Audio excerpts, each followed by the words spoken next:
Hi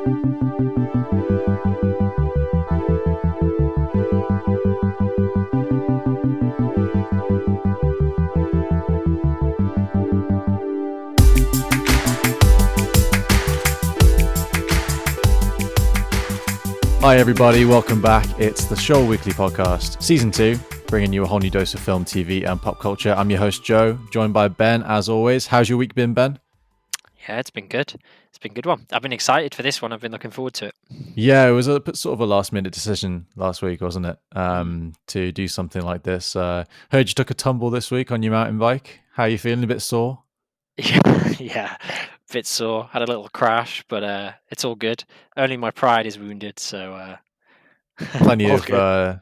plenty of rest up time to catch up on all your MCU related trivia. Yeah, lots of binge watching. Yeah, absolutely. As always, folks at home, do be sure to follow our socials for updates and news. Hit that notification bell, drop us a like or a follow, as we appreciate the support. And as always, if you do have a film that you want us to break down, talk about, shred to pieces, gas up, pop a comment on any of our socials or in the YouTube comment section, and we'll be sure to get it on the list. But of course, last week, kicking off season 2, we had a really good chat about Studio Ghibli's Spirited Away. So go check that episode out if you can. But this week, we're going to do something a little bit different. Since our resident comic book movie Grinch is away this week, sorry, Charlie, Ben and I are taking the chance to talk about one of our favorite franchises, the Marvel Cinematic Universe. But before we get all nerdy and lose ourselves down that rabbit hole, Ben, anything noteworthy added to your watch list this week, pal? So this week I've had the pleasure of absolutely binging the hell out of Castlevania season 4 on Netflix, which is, if you've not watched it, is a shockingly brutal and gory anime about essentially. I mean, I'm going to say Dracula and then leave it there. But go check go check it out because it's so messed up and disturbed, but it's brilliantly done, and the artwork is incredible. It's a really good, really good. Is season 4 the most recent? Yeah, it just dropped Yeah. Tuesday. I think it came out. So You're right on it then. yeah, hot on its heels. Yeah, I know you're a big fan of those uber stylized anime shows. Did you watch what was the Zeus one? Yeah, With Blood the of golden Zeus. guy. That's the one. Did Yeah. you catch that as well? I I remember you. did. It's a very similar vein to that. In fact, I've not actually checked, but it might be the same people because it is really similar. But yeah, super like you said, like over stylized kind of blood and gore and kind of the limbs being separated. So it's a bit twisted. It's a bit dark. But at the same time, it's really good. It's very raw and yeah, lots of emotions and storylines, only in the way that kind of I think a cartoon can. It just kind Yeah, of goes all over the shop and takes you everywhere. But no, amazing. Lots of epic music scores and fight scenes. It's brilliant. Great sounds stuff. like my cup of tea. I'll have to catch it. Yeah. How about you then? Have you watched anything this week? I'm continuing my Lost marathon. I've never seen it before, and I've had nothing spoiled for me. In the whole time the show's been out, it's been like 15 years now since the show started. It all arrived on Disney Plus last month with the inclusion of the Star section of Disney, where we get all of Fox's previously owned stuff. With Lost was originally on ABC, I think, back in the day in America, so it has made its way over to Disney Plus. I'm towards the end of season 1 now, and you know what? I really like it. I mean, it's very heavily not stylized, serialized. That's the word I'm looking for. So the episodes are incredibly formulaic, but that Pretty was old school, isn't it? yeah. I mean, that was TV back 15, 20 years ago. There was none of this kind of Netflix style 8-hour long movies chopped up into episodes. No, I'm watching a series at the minute called Castle, which is 2009 to 2016, and it's very much we just finished the first season. We're on season 2 now, and the first season and even the second season are very kind of noughties TV, kind of I mean, I'm enjoying it because it's not quite, following that same formulaic fashion, but there is elements of it. I mean, the funniest thing is just the dress, like the costumes, the wardrobe is hilarious. It's like ruffled shirts, everything wrong with the 2000s bottled into a TV show, but it's brilliant. I watched a really bad film last night called I think The Sweetest Thing. Uh, it was awful. It was kind of it was essentially more like female centric American Pie, Oh God. and it was awful. That I'm not gonna go into details, but there was a scene in which one of the characters, bless her, she is performing some act on a gentleman friend. And then her two friends come home, and there's all these police and firemen outside, and neighbors wondering what the commotion is. And they go into the apartment expecting, that the apartment's been either robbed or on fire. And their friend is stuck on said activity and can't free herself. Oh no. And it was incredibly, incredibly cringy to watch. Yikes. Yeah.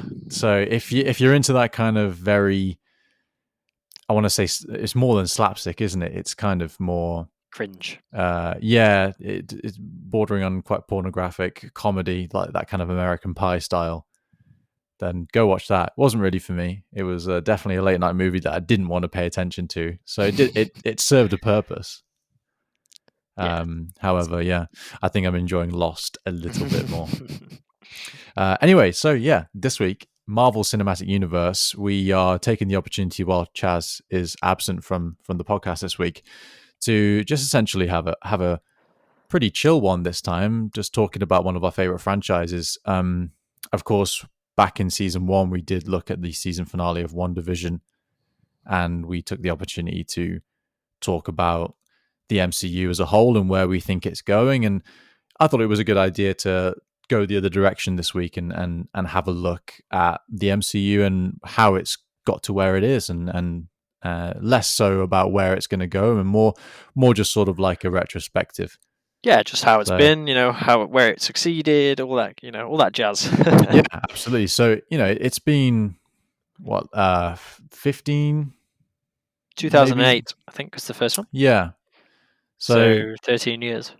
Yeah. So yeah, I think it's probably almost 15 since the creative minds behind it started to rally together to start planning the first phase. But of course, now we have this big culmination of 23 films that make up the Infinity Saga. And we had the films written here, but obviously, if you are tuning into a podcast about the MCU, you kind of know what kind of films we're going to be talking about. Ben, why don't we start off with you? I've got a question for you. It's quite a nice, light-hearted one. What's your fondest memory with the MCU? Ooh, fondest memory. I'm not sure. Really, it's quite a generalization. That I mean, Yeah, for me, I think Iron Man, the first Iron Man, is always gonna. It's a bit of a. It seems strange, just like it's such a long time ago. Like it's over a decade ago now that came out. And I mean, how old were we? So I mean, 10. I was like 10 when Iron Man came out. Yeah, like that's ridiculous. It feels like it wasn't that long ago. I think that'll always be a very fond memory for me. It's just a really good film. It's still one of my favorites as well. Yeah. I remember getting the action figure for Christmas. Yeah, even though I don't think I had seen the film at that point, but like I saw all the action figures and I got one for Christmas, and then I think it was later on that I got the DVD or something. So I never saw Iron Man in the cinema, but I definitely watched it on DVD. And then it actually, being young and kind of ignorant, it took me a while to realize that a few of the films were connected. So like all of a sudden Thor was coming out sort of around the around the same time as The Dark Knight Rises was getting ready to come out in 2012, and I was at the time I was such a huge Batman fan, and it took me a while to realize, damn, all these films are connected, and the Avengers is coming out next year. Yeah. I think the first time I realized that they were connected is when I watched The Incredible Hulk, and Robert Downey Jr. is in the post-credit scene. Yeah. which I think I only discovered on a couple of rewatches, mind you, because post-credit scenes, I would argue the MCU just completely gave birth to that idea of Yeah, post-credit it scenes. definitely owns them. It definitely, and I think I got so when I was younger watching Iron Man and the Incredible Hulk, I would just turn them off at the credits, and then it wasn't probably until maybe a few watches later. When you just leave the credits to roll and you go and make yourself a cup of tea or you have a Yeah, bag of crisps, and then all of a sudden it's Tony Stark walks into the bar at the end of the Incredible Hulk, and I'm just like, what? yeah. So, And now, whenever there's anything ever Marvel related, you mhm. always leave it on, even if they're just trolling, and it takes like 10 minutes. You leave it on.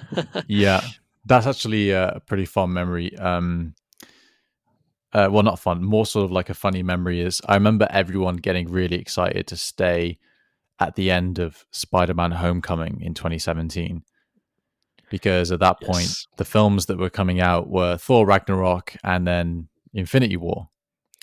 So everyone was waiting for some kind of like post-credit scene that was going to be massively to do with the upcoming sort of culmination of the entire saga, and it's just that awful Captain America this scene where he just sits down like he's a PE teacher and he's like, patience, remember patience. And everyone in the cinema was just so annoyed about that. But anyway, I mean, I guess that was 2017. Let's go back. I want to talk about the Incredible Hulk actually, Oh yeah. Do you like just this one then? because. Yeah, so I think that Edward Norton uh, is an incredible. Well, first of all, he's an incredible actor, an incredible craftsman, and I think that he really suited the role well. That being said, I don't think that he fits well into the sort of cinematic universe. I don't think he's that kind of actor, and I think that's probably why why he didn't return for the Avengers. But I want to give him some credit and say that in a lot of aspects, I prefer him over Mark Ruffalo as the Hulk, um, just because I feel like Edward Norton's Doctor Banner is more. I don't know. He felt more tormented, more cursed, but again, equally like more in control of the Hulk and more confident. And you know, it's not like the MCU has completely forgotten about that film because over the years you kind of get a sense that they've brushed the Incredible Hulk under the carpet because it wasn't produced by Disney. This was, you got to remember Disney didn't own Marvel until I think Thor or the Avengers came out, maybe even Iron Man 3. It was quite late. So The Incredible Hulk was actually produced by Paramount, as was, Iron Man, Captain America, Iron Man 2, and Thor. And I get the sense that they've, swept it under the carpet. But now I feel like they are just embracing it as kind of like the ugly duckling of the MCU because there's an upcoming She-Hulk TV series that's hitting Disney Plus Oh yeah. in a couple of years, and Tim Roth is coming back from the Incredible Hulk as the Abomination. So Ah, he's yeah. gonna be back. Yeah. Love Tim Roth. He's brilliant. Oh, fantastic. He's always a joy to watch. And you can always guarantee he's going to be in every single Tarantino movie. Yeah. I mean, Um, he's just brilliant in The Hateful Eight. Absolutely brilliant. yeah, absolutely, and Pulp Fiction as well. Yes. I can't remember. Was he in the recent one? Once Upon a Time in Hollywood. Yeah, Yes, he was. was he? I can't remember what he was in, but he was in it. What It's he kind did of in it. how But yeah, he how was. forgetful that film was for me. Sorry, Charlie. Just bash it while he's not here, quick. Yeah. Well, yeah, you can talk about how good Avatar is now. Yeah, yeah. Yeah. Actually, I think wasn't he one of the was he one of the cultists? Tim Roth? Let me have a I'm look. not sure. No, Not sure actually, at all. doesn't actually say what he was in it. There you go. Maybe he was just background. Mm. But yeah, an Incredible Hulk, and I I haven't watched it in a while. I would definitely watch it again, and I feel like it does just need to be embraced as one of those sort of teething problem films of that first phase. Because I mean, the first phase it's classic, but it wasn't perfect films that well perfect perhaps hearsay, but Yeah. it the consistency wasn't there. No, they were very much more standalone films. And I mean, Mm-hmm. even when you do some kind of casual reading up on those films, they were very much kind of almost pilot films, to kind of get the franchise underway. And I think some of them were definitely treated like that, and there was definitely, they weren't trying to. If you think about the complexity of the later films and how much they almost relied on linking storylines and characters between Mm-hmm. films to almost actually flesh those characters out. I think sometimes one of the criticisms I think you could make of Marvel films is actually there's quite a lot of characters that aren't really fleshed out in a film and it's on its own. But actually, when you piece that film in with the kind of rest of the tapestry that is the Infinity Saga, they're a really well-rounded character, which is probably divisive, because some people like their films to be quite neat and contained, whereas other people like Mm-hmm. the kind of the whole red string on a corkboard conspiracy theory style where you can Yeah. piece together a character. But no, it's those I definitely. I mean, you know, I think even just the period in which those films were set. Think the first Captain America film that was set in 1940, 1941 too, whatever. And it's it's pretty much standalone. There's no Mm. The only thing that I think they link is I think they mentioned Thor. yeah. There's a bit of Norse mythology, don't they? They kind of Yeah, reference that because because when the Red Skull, like when he invades that village in yes, the church, there's Yggdrasil, the tree of life, isn't there? yes, and Yeah. obviously that well, I mean the Asgardians put the Space Stone, which was the Tesseract, on.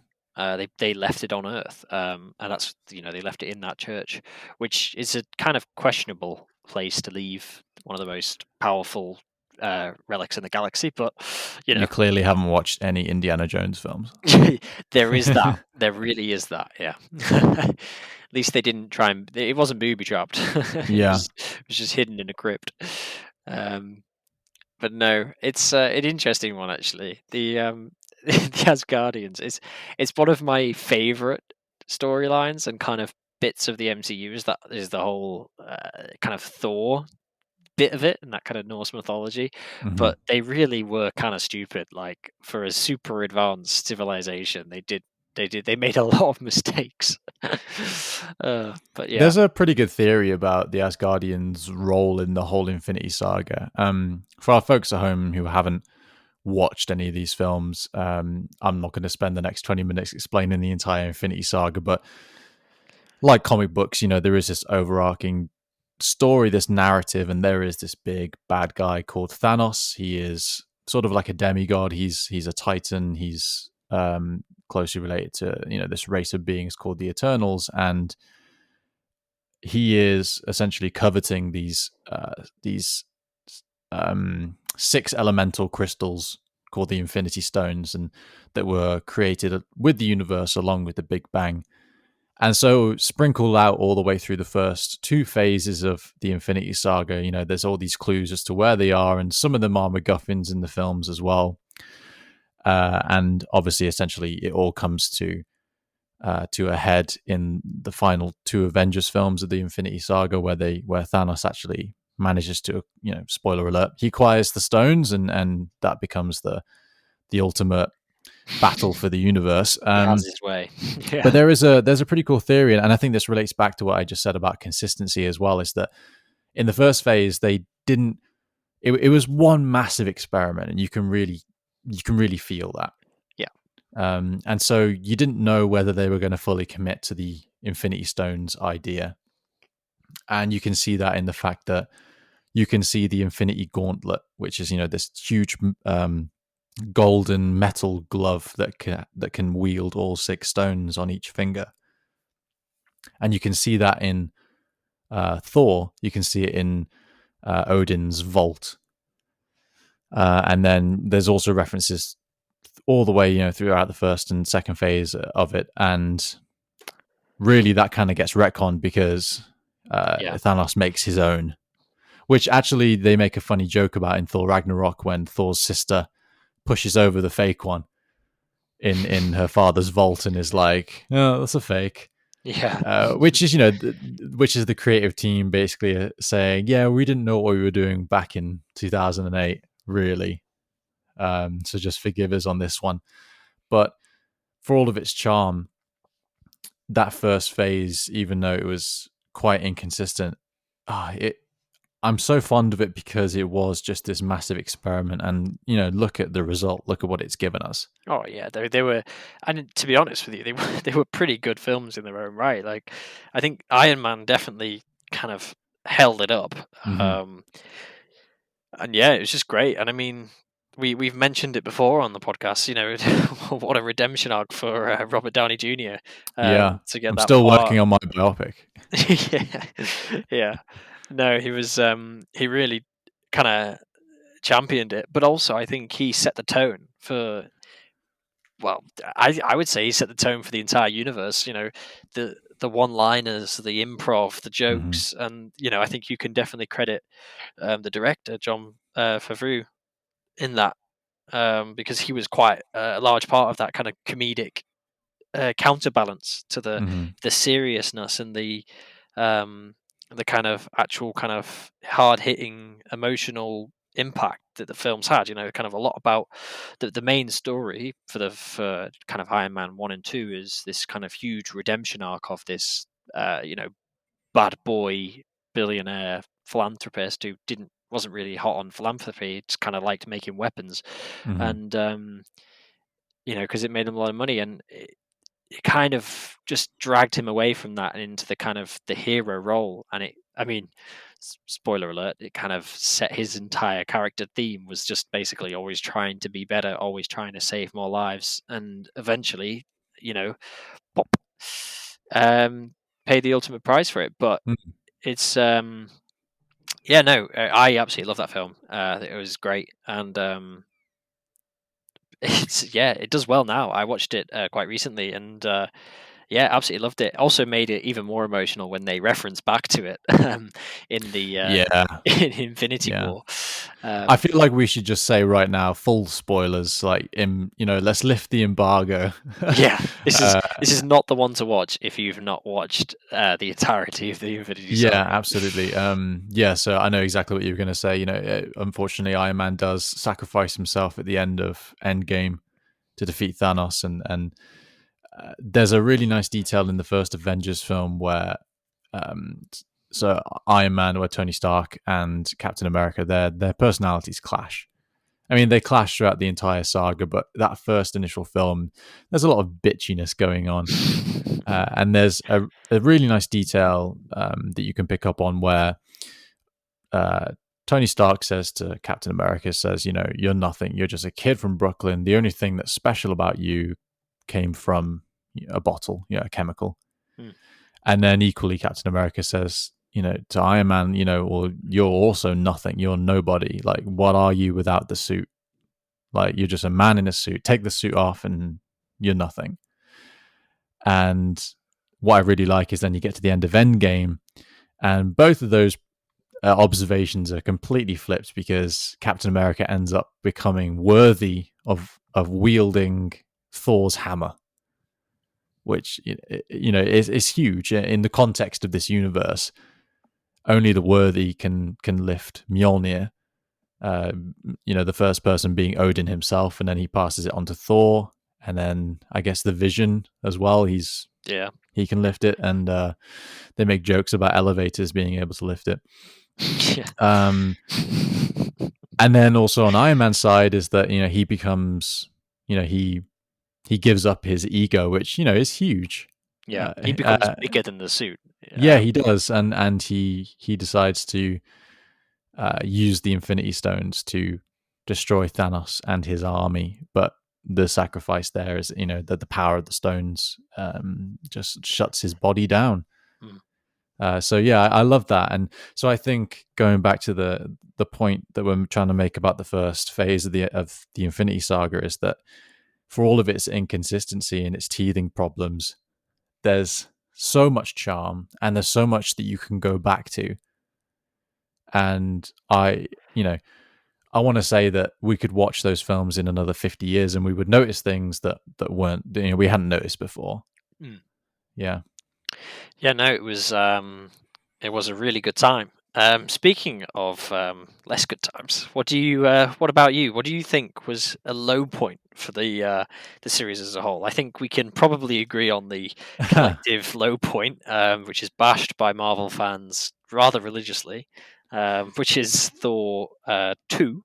No, Yes. yes, Thor Yeah. Dark World, which didn't do so well, and probably was the reason why Natalie Portman didn't come back. Although she is actually coming back for Thor 4, which is interesting. We'll see that Yeah, we'll revived. talk about we might get around to talking about that if we have the time. Yeah, I think you've taken the words right out of my mouth. I think post Avengers success, it was 2012, a great year for comic book movies. We had the Avengers, we had the Dark Knight Rises finishing off Nolan's Batman trilogy. Just these huge IMAX level films, these Blockbusters. events, Mm. they were both $1 billion movies. And then for all of its credit, Iron Man 3 was also, $1 billion movie. And then all of a sudden, this standard was set, Yeah. and boy, did it hit the floor with Thor: The Dark World. And I think that what they struggled with at that point is the first sort of the first phase of the Infinity Saga lacks a lot of comedy. Which I get. We need to establish these heroes as being serious about what they mean, what they stand for, and what they're trying to do. The first Iron Man film is, if you think about it, incredibly dark. There's terrorists in it. Mm. There's kind of allegories to sort of Al Qaeda and the war on terror, and Tony Stark is making weapons, and let's be real. At some point, he was selling them to the wrong side. Yeah. And it's incredibly dark. And then Captain America, everyone knows the story. He's facing against the Nazis, and Thor as well. The first Thor film was quite dark, and then obviously you get the Avengers, which is it's supposed to be this big serious team up. It was a little bit lighter in tone, but then Iron Man 3 just slaps us across the face with that PTSD that Tony Stark goes through. Yeah. This is just a human man who's incredibly smart and invented a piece of armor, and then within a couple of years, he's faced off against an alien invasion, and he's got this PTSD. And then I think Thor tried to follow in the same route. The ramifications of the invasion in the Avengers. It was just trying to be too serious, and I get that they were trying to establish the second Infinity Stone, the reality one, in Thor: The Dark World, but it was very dark and a little bit too serious, and just not the right tone for Thor. Whereas, interestingly, you look a year later at Captain America: The Winter Soldier, equally as serious, but I feel like because of the espionage theme, it gave it that that Tom Clancy vibe, Mm. and that worked really well. And I think I got to say that kind of weird slump, from Avengers to The Winter Soldier. I mean, don't get me wrong, I love The Winter Soldier. I think it's one of the best films in the MCU. But it is part of that.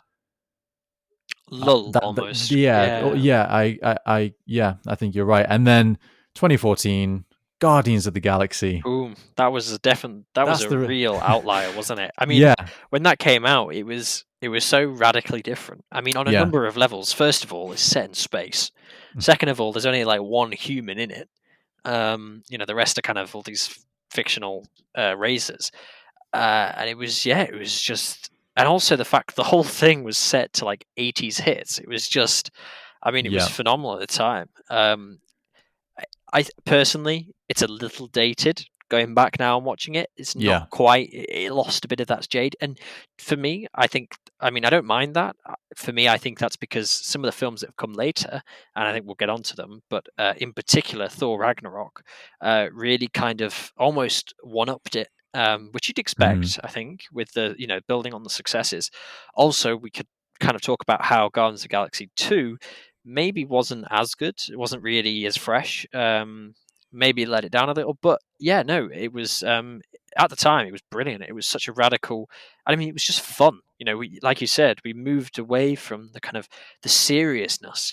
Iron Man 3 was like really dark, on a number Hmm. of levels. And obviously Thor: Dark World, it's called The Dark World. It was it was also kind of dark. There was kind of some possession going on in there as well. And yeah, they really kind of did a bit of a 180 on the kind of creative direction, I think, of the Marvel films. And I think in towards the end, more recently,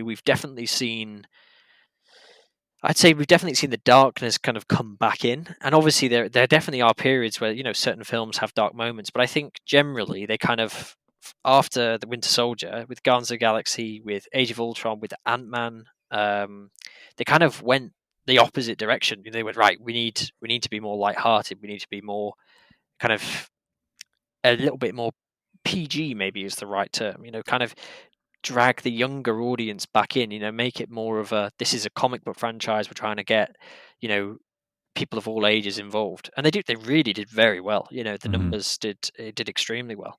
Um I but yeah. think that and this is just my theory, I think we can attribute that sort of lull in comic book movies uh, to Christopher Nolan, really.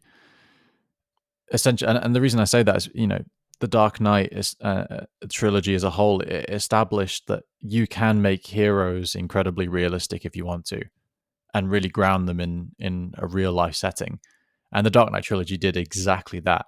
Mm, And so, obviously, you had the Avengers, which was very sci-fi and fantasy, in the same year as the Dark Knight Rises, and then Iron Man 3, goes to that very grounded place. yeah.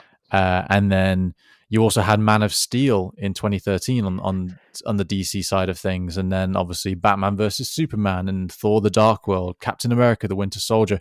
We did go through this period of about 3 or 4 years with incredibly dark comic book movies, and I love dark comic book movies. Don't get me wrong. I'm a massive fan, as we all know, of Zack Snyder's DC trilogy, but I do think that Christopher Nolan did a lot of damage in his sort of uber grounded Batman trilogy. And I think it wasn't until those, Guardians of the Galaxy breaking the mold, superheroes in space, it almost kind of felt like as revolutionary as Star Wars. You can imagine being a kid growing up watching things like Return to the Forbidden Planet and 2001: A Space Odyssey, all these really long, slow burners with tacky costumes and green screen. And then 1977, along comes Star Wars, which has got humor, music, amazing effects. And I feel like that's what happened with Guardians of the Galaxy. Yeah. Just Um, brought it in, brought it yeah, to it life. just Yeah, massively. just injected it with a little bit of razzle dazzle, the old the old the razzle dazzle. the old razzle dazzle, to and the blessed tunes of Marvin Gaye. yeah, and I think that because of that little razzle dazzle, I actually prefer Age of Ultron, the second Avengers film, over the first one. Yeah, I mean, Um, for me, I particularly like that film because of James Spader, who voiced and obviously did the kind of the motion capture for Ultron. And mhm, if you've not seen James Spader, he is he's kind of one of those actors. He is such a good actor. I mean, you mhm, can tell when he's in something. I think his biggest thing is probably he was in Stargate, and he's also been. He also led. He was the lead for The Blacklist, which is a quite a successful TV series. Actually, if you've not watched it, it's brilliant. It's about yeah, this disgraced U.S. intelligence officer who basically becomes a like kind of he just runs the black market across the entire world and mhm, puts together a notebook of every single bad person ever, and essentially he trades that notebook to for basically freedom with the FBI, and it's a great TV series. It's in fact they just released a new series of it actually not too long ago, which I've not watched yet. But little plug for the Blacklist. So yeah, James Spader in Age of Ultron is this great villain. He's just so nuanced. if you've not watched The Age of Ultron, the entire concept of Ultron is that Tony Stark and Iron Man and his arc is that he wants to save as many lives as possible. He wants to protect as many people, and he wants to kind of undo the bad that he's done to the world. And essentially, he takes his father. I think it's his father's idea, maybe. I'm not sure, but essentially, he wants to ring Earth in this kind of armor of steel and artificial intelligence. So he designs Ultron to be the perfect protector of Earth. Um, Kind of unbeknownst to him, he basically makes a mad AI Mm. who decides that in order to protect the Earth, he must extinguish human life. So the whole film is basically about this robot this AI, I should say, who essentially, in order to save the Earth, wants to kill everyone. Which it's this great moral dilemma. And it also, this AI is, he's a humor. He has humor. It's kind of, there's just little odd lines that are Hmm. very, if you've ever watched something of James Spader, it's very James Spader, and it's just brilliant how much life he injects into what is essentially 100% animated character. There's no, it's all CGI, and it's just brilliant. It's one of my favorite Avengers films, actually. There's a really good moment that he does in I think it was Improv where Scarlet Witch and Quicksilver, they're talking to him about the Avengers, and at this point, Scarlet Witch and Quicksilver, they are comic book heroes, but they start off in the film as villains. They are citizens of the country of Sokovia, which has suffered greatly at the hands of the Avengers inadvertently. Through um, Tony Stark's weapon selling and rebels, and so everything kind of comes back to Tony Stark, whether his actions as Iron Man or his actions as a arms dealer. And so these two, Quicksilver and Scarlet Witch, they volunteer to help Ultron. And there's that great moment where they're talking to him about the Avengers, and Ultron gives this kind of philosophical speech, and he forgets the word for children, and he's like, "Oh, invaders create Avengers, and people create smaller people, Yeah, children." Yeah, and I loved that, and it's such a good performance, and you can see his face in the CGI. yeah, Yeah, what a great performance, and yeah, more praise for Age of Ultron is definitely needed because everyone kind of sees it as not on par with the Avengers, but I really disagree. Yeah, the Avengers to me looks like a big TV movie. yes, I mean, first of all, it's in a full screen aspect ratio. The lighting is so flat in that film. I don't know what Joss Whedon was thinking, but you look at the cinematography in Iron Man, and then you look at the cinematography in Age of Ultron. They're identical in terms of cinematography. They're both amazing films, and they've got the same kind of direction. The Avengers, right in the middle, is just this big, I don't know, like a fan film. yeah. It was In terms definitely of kind of a celebration of all of the different superheroes and chucking them together, to kind of classically yeah, win the day, and defeat evil. and the It was, costumes, they're so like yeah, 1960s comic book. very, very Um, kind of almost like tacky and cliched, but like kind of not. yeah, I feel like they definitely looked at in Marvel Comics as like golden age for Yes. inspiration for the first one, and then Age of Ultron definitely, obviously Age of Ultron is a famous run in the comics as well, Mm. and they definitely looked to that for inspiration. But no, I really like Age of Ultron. The cinematography is great. The introduction of Vision as well, one of my favorite Yes, characters, and Scarlet Witch. and Scarlet Witch, Very Quicksilver as important going well. forward. Yeah, very important. Yeah, I feel like Phase Two. My only criticism of Phase Two is it was very safe, and again that lull, Mm. those darker storylines. Obviously, Phase Two was predominantly made up of sequels, and you only had one original film. Yes, it's true. But at the same time, the Ultron. I think if you look at the rest of the films that come after Ultron, Mm. it. I mean, the events in that film dictate pretty much everything Oh up yeah, until Endgame. You know, just let's take for example, Ant Man has. it has a few links to that. Hmm. It's referenced that in Ant-Man that they're trying to stop the villain in Ant-Man, and the main character says, "Well, let's get the Avengers on the line." And the reference is made, "Oh, I'm sorry, but they're busy. They're dropping cities on people," which is a direct link to what Yeah, happens in absolutely. Avengers. Doctor Strange, I think there's another link, a little bit less of a link because that one's kind of an origin film.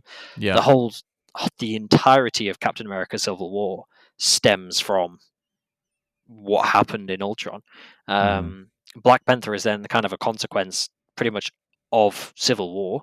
Homecoming also references, the kind of the things happening in Civil War that are effective of Ultron, and Hmm. then obviously Thor Ragnarok. You know the reason why the Hulk is lost to space is because of Ultron. There's huge, the fact that Ultron was this kind of like massive, basically manipulator that tore apart the Avengers and essentially created the rift. Which, if you if you are quite honest and brutal about it, the reason why the Avengers lost Infinity War is because they were divided and they were at each other's throats pretty much, and it's kind of one of the reasons why they didn't do as well as they could have. I think. I think a counter argument to that is I think that Baron Zemo in Civil War, for me, is more of the reason why they lost in Infinity War. And Yeah, he kind of created. He took the divide that was there, didn't he? And he exploited it. yeah, he took that doubt. Yeah, for sure. But before we get into Infinity War and Endgame, yeah, you've just started talking about Phase 3, which is arguably, I think the first half of Phase 3 is so interesting and so fresh to me. I mean, obviously, I love the second half of Phase 3 as well. No doubt in my mind about that. But Phase 3, I know it has Ant-Man and Doctor Strange, but Captain America Civil War, Great. Yeah. such a good film. I don't know why they. I know it's predominantly Steve Rogers' story, Hmm. uh, but then I'd argue, the entire, pretty much the entire roster of Avengers is in that film, Yeah. save for Thor and the Hulk. Yeah. It's pretty much like an Uh, Avengers Part B, basically. it is, yeah, and it could have been Age of Ultron 2.5 without Yes. the Ultron. The ramifications are definitely clear, and I think Civil War, back to what we were saying before about seriousness and too much of it is not a good thing. I think Civil War was serious, but it was at this point it was needed. Yes. Because we had Guardians of the Galaxy, Ant-Man, we had a somewhat light-hearted uh, couple of sections in Age of Ultron, Mm. and then I think that Civil War came at the right time because of, again, the influences of another franchise on the MCU. I think to me are quite clear. So you look at Man of Steel and the amount of loss of life in that film. Zack Snyder was heavily criticized for having a film where, yeah, Superman saves the day, but 300,000 people have just died Yeah. in Metropolis. Uh, And then obviously the same year as Civil War, Batman versus Superman came out, and there was a lot of talk about that being such a dark film, and that Zach was working hard to make sure that there wasn't that much loss of life again in a superhero film. And so I think Civil War deals with that really well, and it's I think I kind of feel like I'm eating my words in saying that there was such a big lull because of the darkness of some of the films in Phase 2, but I think Civil War, it was needed, Yeah. and it came It at the right time. provides the contrast, doesn't it? It kind of Mm. it it injected it kind of regrounded the Avengers. The Avengers were kind of slowly becoming this kind of bigger and bigger organization. They were just kind of doing what they want, saving the day. Hmm. Hang on, where was the bit where it kind of brought it back down to earth, and figuratively, not just planting a city back on the surface, but just kind of, where does it ground it? Where does it, bring the depth back into the characters as opposed to Hmm. them being these high flying superheroes? And And such a did it great very well. villain as well. Yes. Baron Zemo, again, links back to Age of Ultron because of the actions of the Avengers trying to save the world uh, in Sokovia, where Scarlet Witch and Quicksilver are from. Baron Zemo is from the same country, and his family died in Ultron's attack. And he's just a normal guy, and just out for some good old fashioned revenge. Yeah, and it to me it has that very sort of Coen Brothers vibe of the villain. You know, like look at Anton Chigurh in No Country for Old Men. Yeah, You know, look at some of the greatest supervillains in movies. I definitely think Zemo is the MCU sort of Joker character. Less crazy, obviously, but just a normal yeah, guy who does win. He wins, yeah. He, and he's he's trying he's to make the world better a place by removing the threats, and the threat yeah. was these kind of crazy skills, the crazy kill squad, um, which was it was a bit of a strange one because you're like, but at the same time, basically in order for him to enact his plot, he had Mhm. to essentially turn the Avengers on each other, And and to this day, he's still the only villain that has won and completed his. I yes, mean, you can argue that Thanos won in Infinity War, but then he lost a year later mm, when the Avengers got revenge.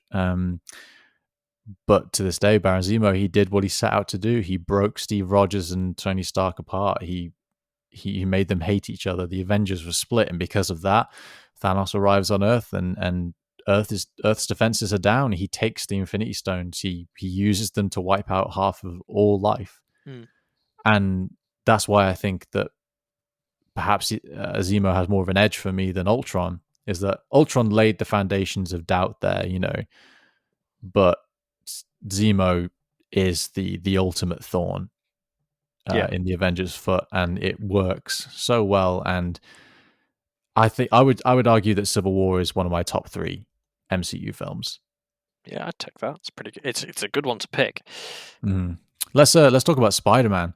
Oh yeah. Because I mean, up until this point, Spider Man was well, and still is to this day, the intellectual property of Sony Pictures.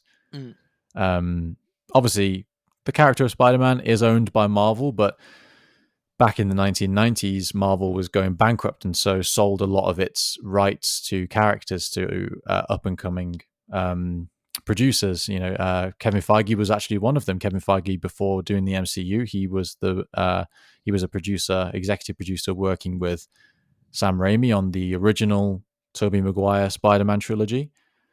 And then obviously we had the Andrew Garfield Spider-Man films, the Amazing Spider-Man films in 2012 and 2014. And so with those coming out simultaneously at the same time as phase two of the MCU, there was a lot of doubt, like, you know, well, there was a yeah. lot of excitement and, you know, we want Spider-Man. Like Spider-Man is such an integral part of the Marvel story. And there was so much doubt, like, you know, was it going to be Andrew Garfield? Was it going to be a new actor? And I think I don't know. I mean, I want to let you talk first. I want to get your opinion on Tom Holland as Spider Man because, as we all know, back in early 2016, uh, Disney released the trailer for Captain America: Civil War, and it completely broke the internet because right at the end of the film, Hmm. the end of the trailer, sorry, Spider Man drops in with Captain America's shield that he's just yanked out of his hands. And it's a brand new Spider Man, brand new actor, obviously in this universe and not the Sony universe. Yeah. Um, so, what do you think about Tom Holland as Spider Man? What a piece of casting. He's absolutely brilliant. Yeah. He is. Yeah, he's great. I mean, there's a lot of credit given to him for not only I think his portrayal of the character, but also his ad lib, his improv has been quite famously talked about. Hmm. Especially the him and Robert Downey Jr.'s connection.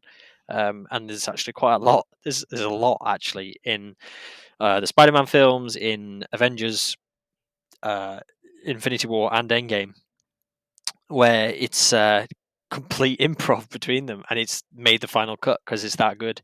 And if you, yeah, it's just brilliant. I think they really struck gold with that one, especially considering that the Spider-Man films did okay, but there was kind of always I think there was a lot of the time there's always a criticism of them, and there was kind of bits that you could probably pull apart quite easily. Hmm. I think you would struggle to do that with the Spider-Man films. And not only did they get Spider-Man, I think, and Tom Holland spot on, I think they got the majority of the supporting cast are also brilliant, and really add to them. Hmm. And I think not only that, it kind of throws back to what I was saying a little bit earlier, how the Marvel films, what they're so good at is developing characters over multiple films. And one of those characters actually is Happy, and I love his portrayal in Spider-Man. It was a proper throwback, I think, to the Happy that we saw in the amount of screen time he got in, say Iron Man 1 and 2, as kind Mhm. of as Iron Man's bodyguard, as ironic as that is, and Minder. He kind of he was surplus to requirements, and you kind of saw in a couple of the middling films, he's the head of security of Stark Enterprises, and it kind of he doesn't really have that role, and then he's kind of Iron Man just kind of says, right, go deal with Spider-Man for me, and he kind of like tries to look after him, and you see him, he's kind of another comedic relief in that film, which is great. But yeah, no, another great villain as well. Another kind of Zemo-esque. He's a standard dude, kind of trying to make a living and kind of get screwed by the system and the events directly of the Avengers. Mhm. Ironically, actually, his was from the first Avengers film, back in 2012. So it's an even bigger time period almost between the events in the film.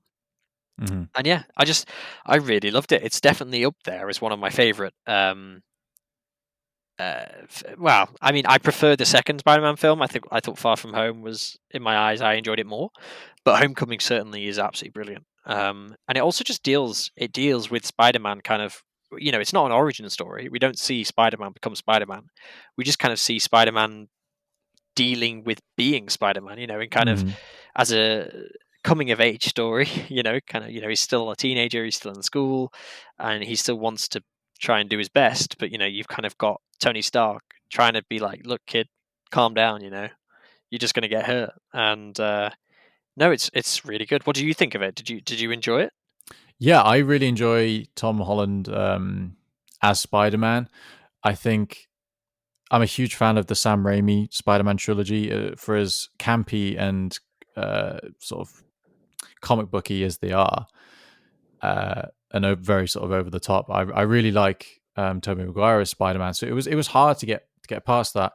Andrew Garfield, I also think, is a phenomenal actor, Mm, and he was such a great Peter Parker, such a great Spider-Man.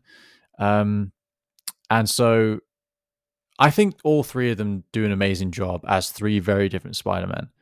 yeah. And I think take them all at face value. There's absolutely nothing wrong with either three. You see people on TikTok arguing about who's the best Spider-Man and ranking all the Spider-Man films. Like I get it, people have opinions. It doesn't matter to me. I see three amazing actors playing the same role. It's no different to James Bond or Doctor Who. Yeah. Uh, Great comparisons as well. yes, Yeah. someone's going to come along and someone's going to play the same role at some point. Look at how many people have played Batman. Hmm. And so there is an argument that it's all relative, and it's all about, at the end of the day, I've trained to train actors. I've got a huge respect for the craft, and this stuff is hard. Mm, And so I don't have a bad thing to say about the performances. The only bad thing I have to say is about the sort of character development, which is not Tom Holland's fault. It's more the sort of the scripts. Um, Being a huge fan of the actual comic books, and Spider-Man's storyline in the comics is that Spider-Man's such an independent character in the yeah. source material. Hmm. They make him And very dependent, don't they? yeah, and you see that a lot of that independence in the Sam Raimi trilogy and the Andrew Garfield trilogy duology, but you don't really see that in the MCU, and I get it because the MCU is this big interconnected thing. It's all about the teams, the Avengers, the Guardians, the Yeah. upcoming Eternals, possibly the Thunderbolts coming as well. Who this villain team? Yeah, I think he, Um, I think a lot of that stems from, and I think the thing to remember with the Marvel films is, despite the fact that this is an entire connected storyline universe, actually there is so much kind of fluidity given to each film that they can mhm, almost choose the direction they want to go in, and then they can just leave it wherever they leave it, and the next director, the next film, is kind of allowed to pick up from that point and then kind of go where they want. And actually, I think what you can, as you said, Spider-Man is supposed to be this kind of super independent. He's the kind of the community. Spider-Man, isn't he? He's the kind of Yeah, and protector of he the. refuses to work with the Avengers in the comic book Well, sometimes. I was going to lead on to that. Yeah, Yeah. in the first Spider-Man film and in the second Spider-Man film as well, he's kind of trying to be part of. He's trying to be part of the Avengers. He wants to live up to Tony Stark's expectations, and I think they definitely capitalized on the chemistry that Tom Holland and Robert Downey Jr. had, and the interaction and the on-screen ad lib that they had, and they definitely bulked that up, like you said, to make him more Hmm. dependent on Tony Stark. Tony Stark gives him the super cool suit and the everything like that, and then as we see at the end of it's at the end of Far From Home, isn't it, where he rejects the Avengers, or is it Homecoming? No, it's at the end of Homecoming, isn't it? He rejects the Avengers and says, "No, actually, you know what? I want to go to school. I want to go back." Or is that the end? I can't remember what the at the end of is. It's one of those films, and he kind of, I think, transitions to being more independent. And I think Hmm. that's one of the reasons why actually I particularly like Spider-Man is Spider-Man Far From Home, sorry, is that he's kind of more, in the world of post Stark, he is kind of this more independent character who almost fails on a bigger scale, on a bigger stage, Yeah. and then kind of redeems him. He then fixes it himself. And he kind of becomes a hero in his own right, rather than being part of the team, which is such a nice arc, and also just gives us this huge, new direction. I think with the MCU, and actually rounds the Infinity Saga. It is the last film in the Infinity Saga. And yeah, it really gives it a nice ending. What would you say to that? What do you think? As in, like, Far From Home being Yeah, and kind of that like, direction for him. Obviously, we've got the whole Skrulls and Nick Fury thing that we could probably probably don't have time to talk about today, but that obviously is quite a prevalent part of yeah. that film. I would honestly. So I know we're not supposed to be talking about the future of the MCU in this, but I think it's vital in talking about Spider-Man's character. He's such a fresh character for the saga. I think what I would like to see, where I would like to see him go, and what I think could help his character is again, I'm standing firm on my opinion that he's too dependent on other characters. Mm. This iteration of Spider-Man. What I would love to see is some kind of time jump for the character. I think high school was a great setting for Homecoming. Mm. Obviously, in the source material, Spider-Man did become Spider-Man in high school. I think that Far From Home was a great epilogue to Endgame, but it didn't feel like a Spider-Man movie. It felt like an epilogue to Yeah, Endgame. yeah. And I'm so excited for Spider-Man No Way Home. Well, I mean, it's funny that you said time jump because we do. There is the rumors that all three Spider-Men, Tobey Maguire, Andrew Garfield, Hmm. and Tom Holland, were part of the filming for this new Spider-Man film. And there's the rumors that it's going to basically be set with the multiverse at its core. And we've Yeah. also already had. It's not really a Marvel film, is it? But the Spider-Man Adventures into the Multiverse was that the name of it? What was it called? Oh, Into the Spider-Verse. Into the Spider-Verse, yeah, where Yeah. we actually had another like four Spider-Men kind Yeah. of, and actually, there's a strong leaning towards it. That is going to be the kind of theme for this new Spider, the third Spider-Man film. Is it's going to Hmm. be we're actually going to get like 5 or 6 Spider-Men, and all of the different Which bits and again bobs to go along worries with me. that. It worries me a little bit because I think Tom Holland is such a good Spider-Man, and I do want to see some of that independence. Mm. There was rumors that, I mean, don't get me wrong, if I saw all three live action Spider-Men on the screen together, I would cry. You'd freak out. I would honestly freak out. I would be kicking my legs in the air in the cinema. However, from more of like a film studies point of view, from like a character development point of view, and looking at the source material, there was a rumor a little way back, sort of last year, that Jason Momoa had been cast as Kraven the Hunter. He's a great character in Spider-Man comics, and there was a rumor that it was just going to be a third film, and it was just going to be Spider-Man and him, and it was going to be Spider-Man just completely on his own, no Happy, no Doctor Strange, no Iron Man, no one, Mm. and it was going to be Kraven the Hunter hunting Spider-Man down, and part of me really wants to see that just for some development. I Yeah. think that would be fantastic. I can imagine Craven the Hunter going after MJ. Maybe kill MJ off.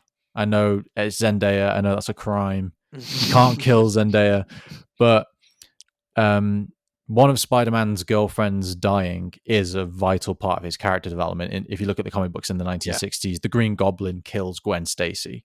Hmm. They could do something equal with Spider-Man. They could kill off MJ, and then they could have Peter going to college where he meets Gwen Stacy, because we Yeah. haven't seen a Gwen Stacy in the MCU yet. No, Um, it's definitely teed up, and I think part of me really thinks that they've done it on purpose, and I think part of that is that Tom Holland is such a young, fresh actor, mhm, and he has this bubble of his innocence around him. And if you think, if you think about all of the other actors that are involved in the MCU, he is by far the youngest. Like mhm. by far, Chris Evans is in his 40s. Anthony Mackie is in his 40s. I mean, Robert Downey Jr. is like 50 something. Obviously he's no longer involved, but there's not many. Chris Pratt, he's also in his 40s. There's not. He is definitely like he could be Spider-Man for the next 10 years. Yeah. That could be 5, 6 films, and that is a huge moneymaker, and quite rightly so. Spider-Man is a humongous franchise, even before this iteration. Like you said, the Tobey Maguire films, the um, Andrew Garfield films, they were huge in their own right, and Mhm. I think what I'm happy to see is they are pacing the storyline, and you know what? It's nice to see a bit of fresh. Almost. I'm not huge into the comics like you are.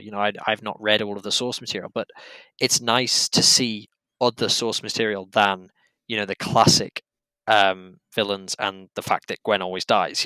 It's nice to see the almost the prologue to the Spider-Man that we know is kind of this new one that they're creating. So I get it. I do get where you're coming from, and it would be really good to see that. But at the same time, I think from a corporate view, they definitely are. They're not going to kill this one off quickly. This is definitely a massive franchise that they can build out. And once he does go to college, and he does progress in 3-4 years when Tom Holland starts to age a bit, maybe we'll see him a bit more of an independent one. But no, it's a very fascinating storyline, and it'll be really interesting to see where it goes. Mhm. Obviously, I think to wrap things up, we should talk about the end of Phase 3 as part of our retrospective. Um, Probably not going to talk about Endgame and Infinity War as much. I feel like we touched on them a lot, especially in our episode about WandaVision. So do go check that out if you've got the time. Um, I think we should have a chat about the sort of the diversity that came in Phase 3. Mhm. With Black Panther and Yeah, Black. establishing, Yeah. and I think moving forward as well.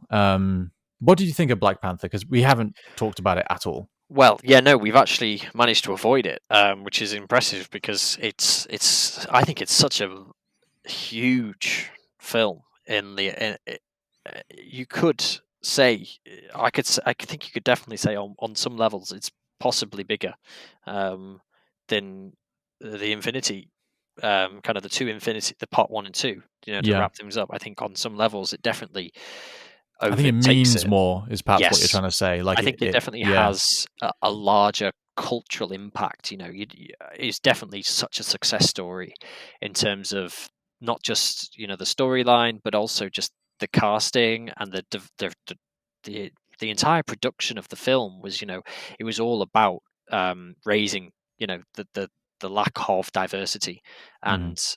and really promoting kind of strong African culture, which really it's not been done. I'm trying. Can you name me a film which is as pro Africa almost as Black Panther? Because Yeah, unless it deals with unless it's something like 12 Years a Slave, or mm, yeah, or yeah. it No, was you're it was absolutely it right. was a Superman film for what is typically been a very very minority, shown kind of culture, and it was just amazing. I Mm. mean, the Yeah. outpouring of emotion and and viewership from that film was just absolutely staggering. You know, And obviously now, even more so, Chadwick Boseman, may he rest yeah, in peace. What a shock! mm, What a shock! And I feel like Black Panther's always going to be up there as one of the best films of the yeah, MCU. Not just because Chadwick Boseman has passed away, which is so incredibly sad. Because I think one issue I have when a famous person passes away is that their work gets glorified sometimes to um what's the word I'm looking for?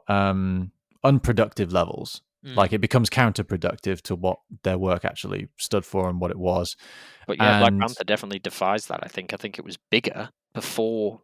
You know, the fact, but exactly, also the yeah, fact is that it came to light that actually he was already suffering with his mm, illness at the time of filming, and actually the dedication. I mean, he in that film he is absolutely ripped. Like yeah, the dedication to film that, to give his all for that film, and yeah, you know he really knew what that film meant. And I think you know the whole there was actually a bit of a almost like a not a revolution, but there was kind of a such a movement from that film. You know, the kind of there was players, there was Premier League players doing the Wakanda salute when they're scoring goals. You've got all of the premiers, the red carpets. There was such a kind of this huge outpouring of support for this film, and I mean, it's such a shame that we can't see him reprise the role, in a second Black Panther film. I'm sure we're mhm. going to see, you know, I think they will definitely do it justice, or I hope they will.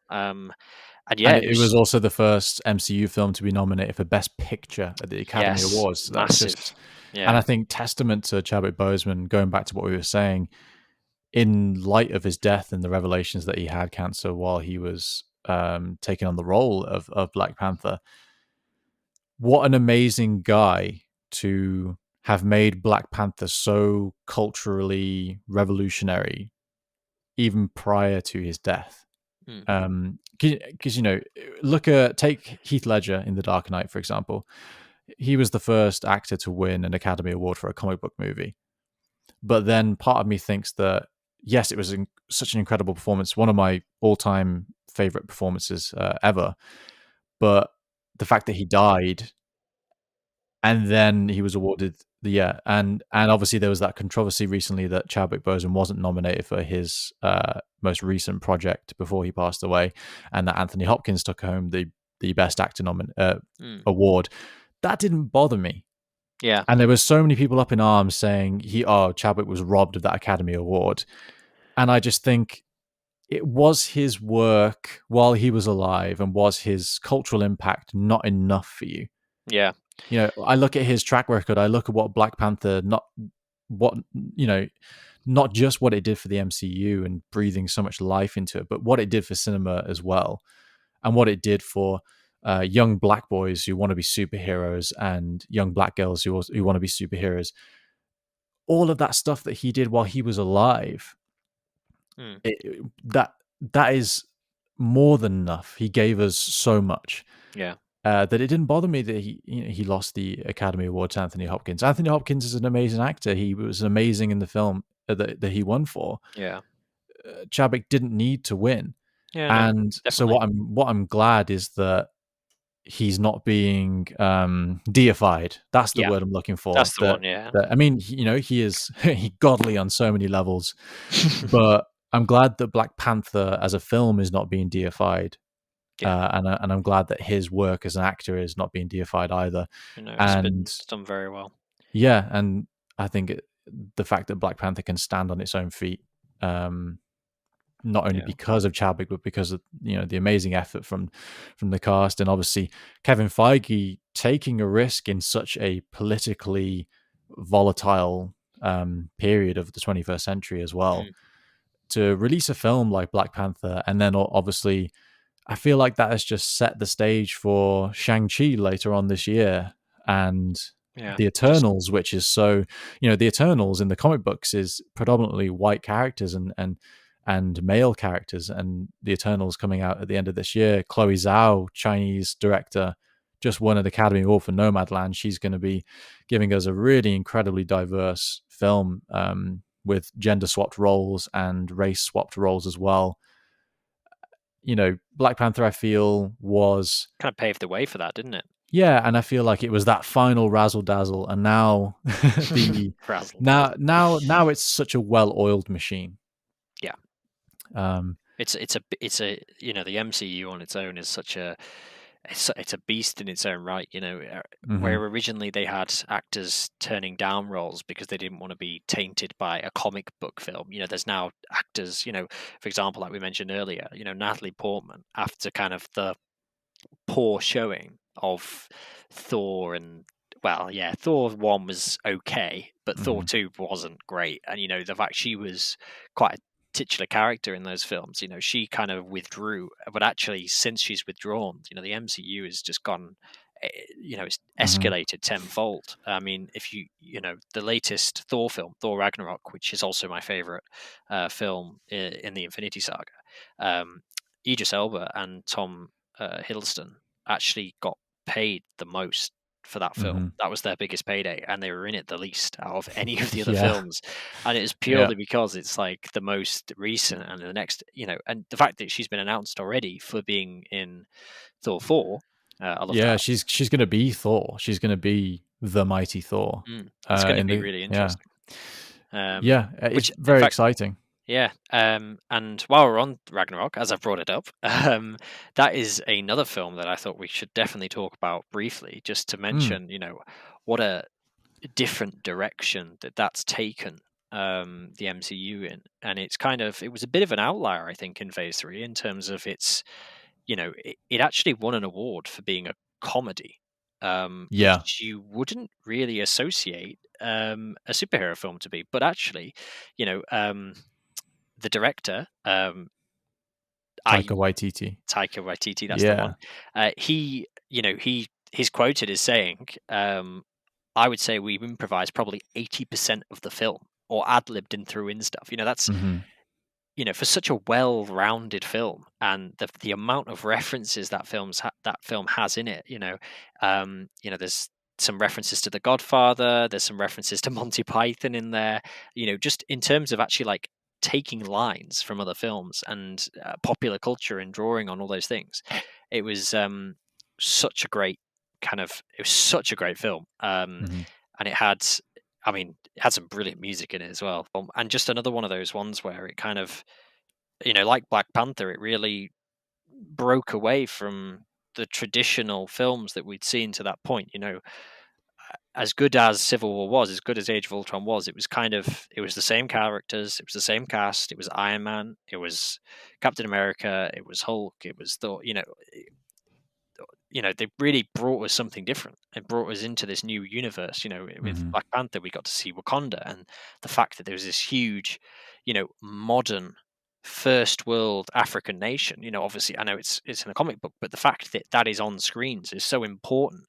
Mhm. To so many people, is to be able to see, you know, that culture praised in such a way, and the fact that we had this Thor film, which was all about, kind of differences. And there was, again, we saw an example, the Valkyrie being casted. It was is it Tess Thompson is the Yeah, actress, yeah. yeah, right, who's playing this Scandinavian Valkyrie as a mixed race woman. Is super powerful to see Mhm. those, see that kind of those racial barriers being broken down, and the fact as well that it's not, it's not like they're trying to say, oh, we have to do it. It's just they're not even commenting on it, and that is just what we have to see these days on cinema. It's Yeah. brilliant to see.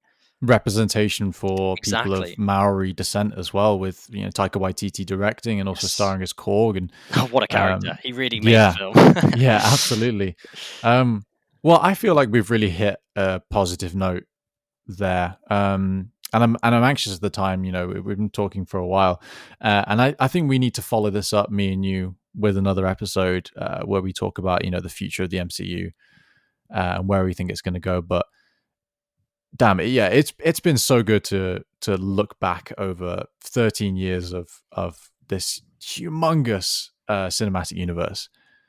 Yeah, I've had a great time talking about the MCU. I hope you have too, Yeah, Ben. it's been a blast. Yeah, Thank you very much. yeah, no, thank you. We will be back next weekend as well. We three, Charlie will be back next weekend. We are getting together for the weekend, so we're going to try and figure out something special and try and do a podcast all together. So we'll iron out those creases and see if we can get something pen to paper. But until then, this has been Joe and Ben from the Shoal Weekly podcast, and we will be back next week with another episode of film, TV, and pop culture. Stay tuned to our socials to keep up to date with what our films are going to be. You can suggest one in the comments if you want, but most importantly, please leave a like, subscribe to our YouTube channel, or you can follow us on Spotify or anywhere they do podcasts. Really, we are on quite a lot of platforms now. And thank you for watching.